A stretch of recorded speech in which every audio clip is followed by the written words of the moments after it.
आजच्या युगातला जगण्याचा आणि आपला वेग याबद्दल आपण बोलणार आहोत. आजच्या आयुष्याकडे पाहायला गेलं की असं वाटतं की आपण न थांबणाऱ्या शर्यतीत उगाचच धावतोय. जणू कुणीतरी आपल्या आयुष्याचं पॉजचं जे बटन आहे की नाही ते काढूनच घेतलेलं आहे. हे जगणं इतकं वेगवान आणि धकाधकीचं झालेलं आहे की प्रत्येक दिवस मागण्या आणि अपेक्षांची एक लांब लचक यादी घेऊन समोर येते.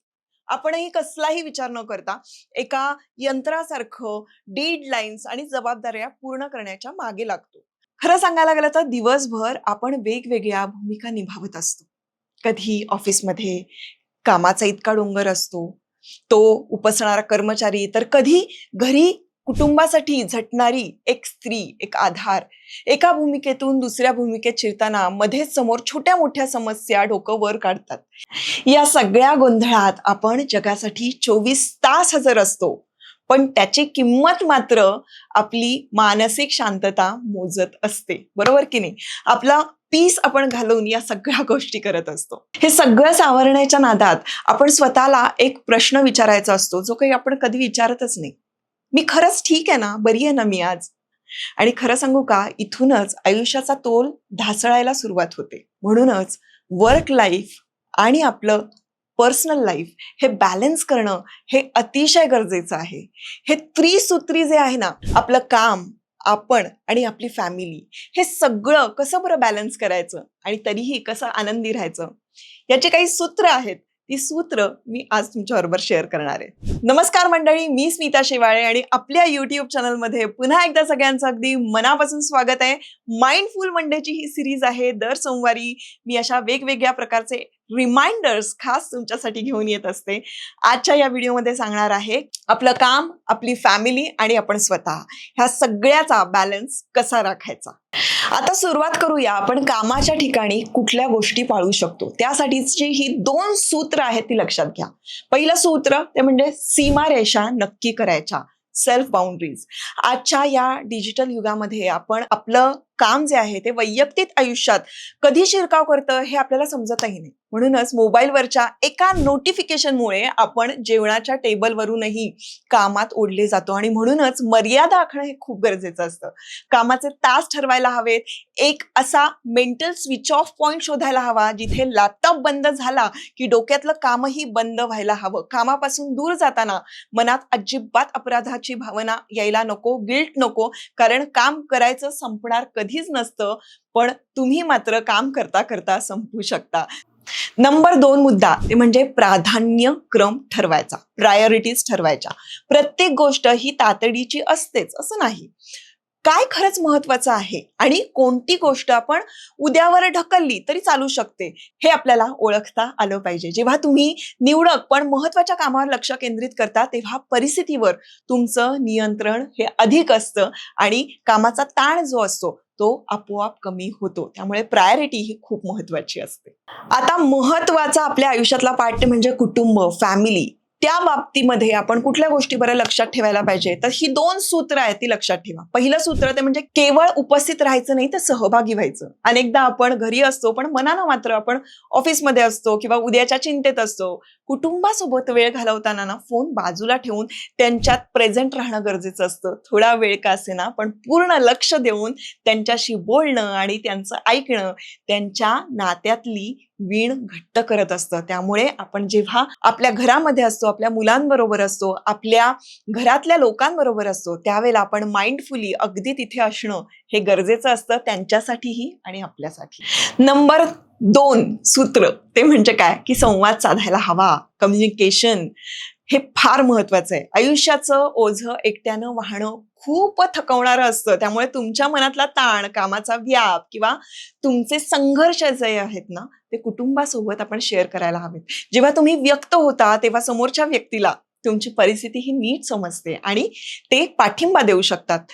त्यामुळे संवाद केल्यानं मनावरचं ओझं खूप हलकं होऊ शकतं. त्यामुळे संवाद साधणं हे अतिशय गरजेचं असतं.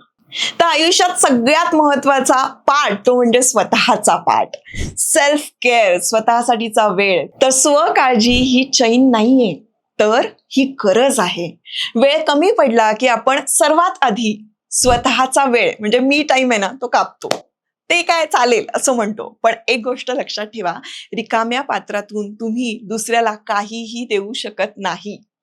वाचन असो, व्यायाम, एखादा छंद, अगदी शांत बसून राहणं, स्वतःसाठी वेळ काढणं, तुमचं आरोग्य आणि मनःशांती ही तुमची पहिली जबाबदारी असते. त्यामुळे आपण सेल्फ केअरकडे हे लक्ष द्यायलाच हवं आणि प्रायोरिटीनी लक्ष द्यायला हवं. नंबर 2 सूत्र ते म्हणजे शरीर आणि मनाचे संकेत आपण ओळखायला हवेत. काय बर्नआउट हे एका रात्रीमध्ये होत नाही. सततचा थकवा, चिडचिड किंवा मग कामातलं मन उडणं हे तुमचं शरीर तुम्हाला देत असलेले धोके म्हणजे सायन्स असतात. त्याकडे आपण दुर्लक्ष करायचं नसतं. कधीतरी थांबणं, पॉज घेणं किंवा मग रिसेट होणं म्हणजे आपण कामामध्ये मागे पडतोय की काय असं वाटून घ्यायचं नाही. लांबचा प्रवास जर करायचा असेल ना, तर त्यासाठी थोडासा ब्रेक आणि थोडासा पॉज घेणं हे सुद्धा गरजेचं असतं. आपण जेव्हा लांबच्या प्रवासाला जातो त्यावेळेला मध्ये मध्ये ब्रेक घेतो की नाही, तसाच ब्रेक आपल्या आयुष्यामध्ये सुद्धा घेणं खूप गरजेचं असतं. आता कन्क्ल्युजन. शेवटी बॅलन्स म्हणजे काय, तर सगळं परफेक्ट करणं असं नसतं. दररोजची कामं, कुटुंब किंवा मग स्वतःला सारखा वेळ देणं हे खरं तर आपल्याला प्रत्येक वेळेला शक्य होतं असं नाही. कधी कामाचा व्याप जास्त असेल, तर कधी कुटुंबाला तुमची जास्त गरज असेल, तर कधी फक्त तुम्हाला स्वतःची सोबत हवी असेल. अशा वेगवेगळ्या गोष्टी आपल्या आयुष्यामध्ये घडत असतात. महत्वाचं काय आहे माहितीये का? जागरूकता, अवेअरनेस. आपला तोल नक्की कुठे जातोय हे ओळखणं आणि पुन्हा स्वतःला केंद्रस्थानी आणणं ही एक सतत चालणारी प्रक्रिया आहे. अचूक करणं नसून हे सगळं सांभाळताना स्वतःला हरवून न देणं हा आहे. सर्वात महत्वाचं म्हणजे आपलं मन, आपलं शरीर यांना त्रास होणार नाही याची काळजी ही आपली आपण घ्यायची असते. आता हे सगळं झाल्यानंतर एरवी आयुष्यामध्ये आपल्या काही मिथ असतात. पण या मिथवर जर का आपल्याला मात करायची असेल तर फॅक्ट समजून घेणं खूप गरजेचं असतं.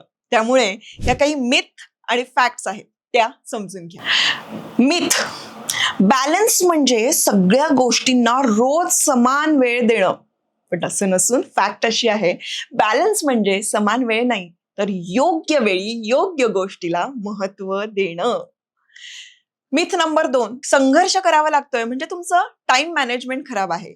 असं नसून फॅक्ट अशी आहे, कधी कधी समस्या ही वेळेची नसते, तर ही ऊर्जेची, एनर्जीची असते. त्यामुळे नियोजन चांगलं असलं ना तरी सुद्धा थकवा हा येऊ शकतो आणि हे आपण समजून घ्यायला हवं. तिसरं मिथ काय असतं माहितीये का, जनरली की स्वतःसाठी वेळ काढणं म्हणजे स्वार्थीपणा आहे. खरं तर मी याच्यावर इतकं बोलले आहे आणि आता तुम्हाला कळलेलंही आहे की असं नाहीये. फॅक्ट काय तुम्हीच सांगू शकाल. स्वतःची काळजी घेतल्यामुळे तुम्ही इतरांना अधिक चांगल्या प्रकारे मदत करू शकता. हा आधार आहे, अडथळा नाही. हे आता आपल्याला कळलेलं आहे. आणि अगदी शेवटचा एक मिथ आहे. जनरली असं म्हणतात की सगळं एकट्याने पेलणं हीच आपली ताकद आहे. आपण स्वतःला फार सुपर वुमन वगैरे समजत असतो. पण फॅक्ट अशी आहे, खरी ताकद ही असते जी गरज पडल्यावर इतरांकडे मदत मागते. म्हणजे इतरांकडे मदत मागायला हवी. जबाबदाऱ्या वाटून घेतल्या की तोल सांभाळणंही आपल्याला सोपं जातं. तर हे मिथ आणि फॅक्ट हे सुद्धा लक्षात घ्या. बऱ्याचदा आपण नकळतपणे स्वतःला खूप गोष्टी बोलून जातो, स्वतःवर खूप बर्डनही टाकतो. पण त्यापेक्षा जर का अशा पद्धतीनं विचार केला तर आपलं आयुष्य सोपं होऊ शकतं का? या माइंडफुल मंडेचा हाच तो उद्देश आहे आणि आय होप हा व्हिडिओ तुम्हाला आवडला असेल. वर्क, फॅमिली आणि स्वतःला कसं बॅलन्स करायचं, तर बॅलन्स नाही करायचंय. आपल्याला योग्य ठिकाणी योग्य प्रायोरिटीला हजर राहायचं आहे स्वतःवर प्रेम करत असताना. तर हा व्हिडिओ आवडला असेल तर तुमच्या जवळच्या मंडळींना नक्की शेअर करा आणि आवडला असेल तर कमेंटमध्ये खूप साऱ्या कमेंट करा. मला वाचायला खूप आवडतात. एकमेकींशी तुम्ही कमेंट बॉक्समध्ये हितगुज करू शकता. काही जणींना जर प्रश्न पडले असतील तर तुम्हीही उत्तर देऊ शकता. अशी ही आपली फॅमिली ग्रो आणि ग्लो होतीये. त्यामुळेच या फॅमिलीचा जर अजून कोणी हिस्सा झाला नसेल तर मी सांगेन चॅनल आपलंच आहे, सबस्क्राईब करून टाका. भेटूया आता पुढच्या व्हिडिओमध्ये.